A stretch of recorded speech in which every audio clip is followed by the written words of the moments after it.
Olá, seja bem-vindo e seja bem-vinda ao Palavra Encarnada, nosso momento diário de meditação do Evangelho à luz do nosso carisma. Hoje é quinta-feira, dia 27 de fevereiro, e nós estamos reunidos para meditar o Evangelho de São Marcos, capítulo 9, versículos de 41 a 50.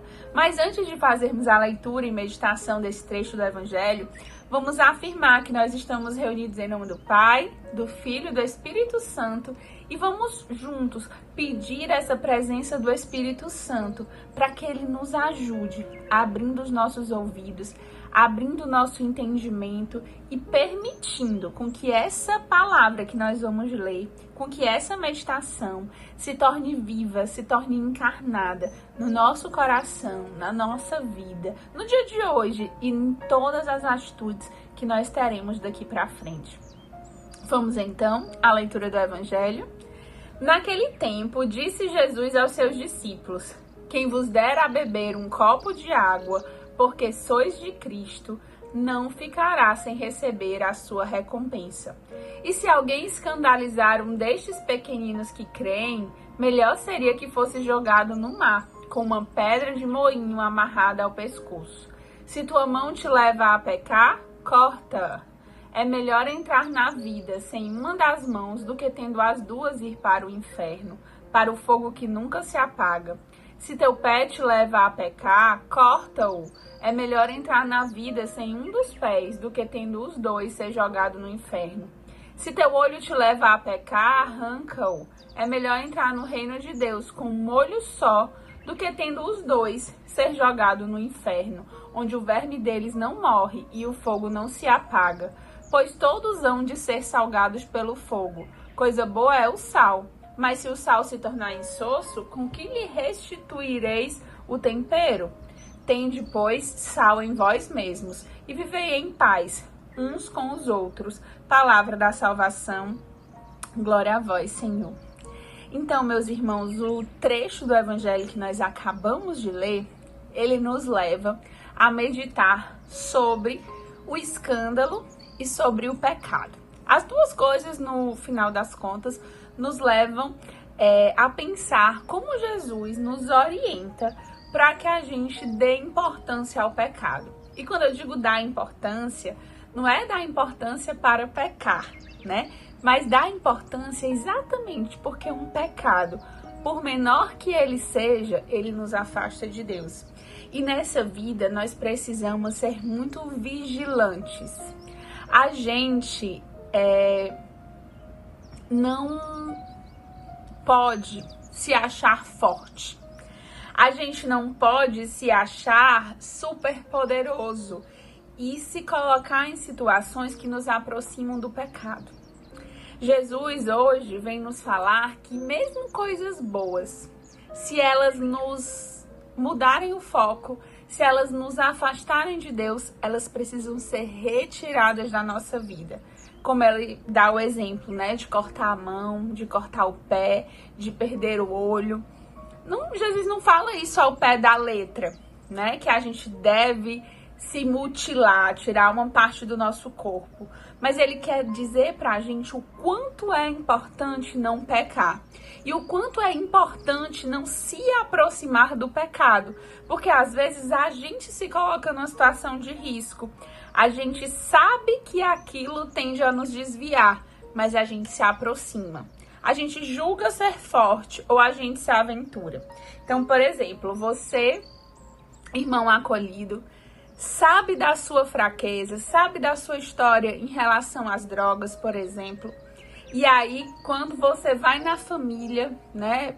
Se tiver, por algum motivo, você é missionário, vai lá na sua família, você começa a puxar assunto com quem pode lhe levar para esse mundo de novo. Você sabe que tá mal e aí busca conselho com quem pode te levar para aquilo que é pecado, que é distância de Deus na sua vida. A gente precisa ser sábio, de buscar o refúgio no lugar certo. Você, por exemplo, jovem, sabe da sua dificuldade de viver a castidade. E aí você continua naquele grupo de WhatsApp que lhe mandam certas coisas que são contra essa vivência.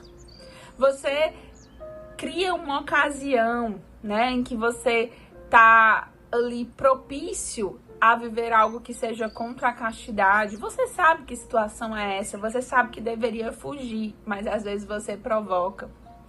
Você sabe que você tem uma dificuldade, talvez ali o seu pecado seja porque você fala, né? Você às vezes fala demais, você se deixa levar pelas conversas e aí você tá ali com aquelas pessoas que te levam a falar mal dos outros, a julgar os outros, a fazer uma piada de mau gosto.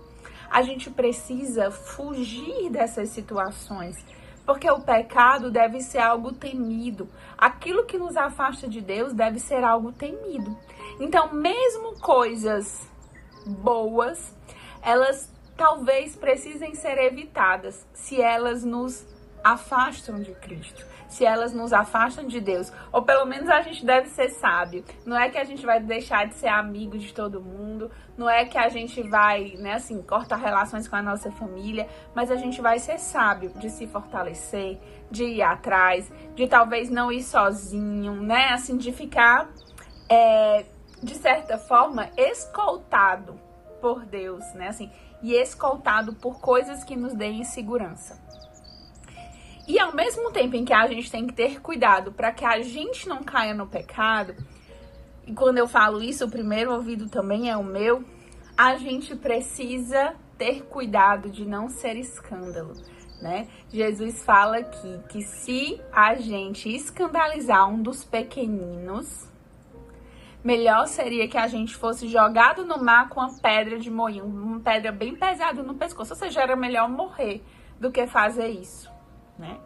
E quem são os pequeninos, né? São as pessoas talvez mais frágeis na fé, aquelas pessoas que estão no começo da sua caminhada, aquelas pessoas que estão fragilizadas, aquelas pessoas que estão chegando, né, assim, talvez na comunidade, talvez aí na casa de acolhimento.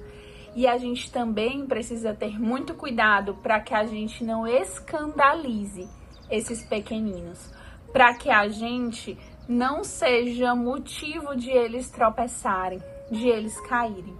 E Deus, né, quando Jesus fala aqui com a gente dessa forma, isso significa que Deus, de fato, vai prestar contas com a gente, né? Quando a gente, às vezes, já é uma pessoa de caminhada, mas fica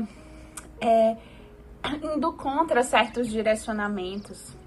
Talvez você é líder e você se coloca, em vez de você, se você é contra um direcionamento, em vez de você ir conversar com o conselho, conversar com aquele coordenador que lhe deu esse direcionamento, você começa a falar disso numa rodinha de conversa, lá na sua escola, na sua faculdade, quando você saiu para comer uma pizza com as pessoas da comunidade. Será, né, que falando disso, você não está sendo pedra de tropeço para tantas pessoas que estão ali, que talvez estão num momento da caminhada diferente do seu, né? Será que às vezes a gente fala, a gente se coloca às vezes até numa postura de crítica à igreja, crítica à comunidade? Não seja pedra de tropeço. Talvez com uma atitude dessa, você está levando uma pessoa a amar menos a igreja, a amar menos a Cristo, a cair na sua caminhada, porque ela vê o seu contra-testemunho, ela vê esse escândalo que você gera, e isso faz com que ela tropece, caia e perca essa caminhada. E essa prestação de contas também vai ser conosco. Então a gente precisa andar, né, num caminho de céu. E um caminho de céu, como Cristo fala hoje, é um caminho em que a gente se afasta de tudo que nos leve para longe de Deus, inclusive coisas boas. Se for nosso trabalho, se forem nossas companhias, se são nossos hábitos de vida, né? Se são redes sociais, qualquer coisa que você está vivendo hoje que te afasta de Deus, a gente precisa cortar isso da nossa vida. Nisso Deus nos pede radicalidade. A radicalidade real que Deus nos pede é contra o pecado. Não numa regra, não existe necessariamente uma regra, mas existe essa capacidade de olhar para nós e tirarmos tudo que nos afasta de Deus. E também tirar da nossa vida tudo que pode afastar qualquer um dos nossos irmãos do caminho com Deus. Então nós precisamos ser vigilantes. Fujamos do pecado e fujamos do escândalo. Fujamos dessa... Escândalo não é só ser alguém espalhafatoso, que fala alto, que ri alto, que fala para todo mundo ouvir. Você pode estar sendo escandaloso numa atitude secreta, que às vezes é só você e outra pessoa, mas você está sendo pedra de tropeço para essa pessoa.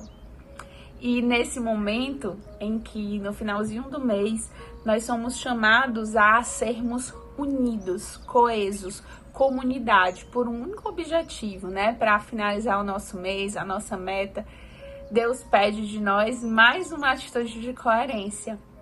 Que esse carisma que tanto nos deu, que Jesus abandonado, que tanto nos salva, receba o nosso sim, a nossa coerência e o nosso tudo também nesses dias. Quem somos nós, né? Para não alimentar, não se doar por esse mistério que tanto nos salva, que é Jesus encarnado nos pequeninos. E viver o ser feliz é afirmar que nós somos apaixonados por Jesus abandonado e que nós daremos a nossa vida por Ele. Que nós sigamos juntos e sejamos fiéis, sempre.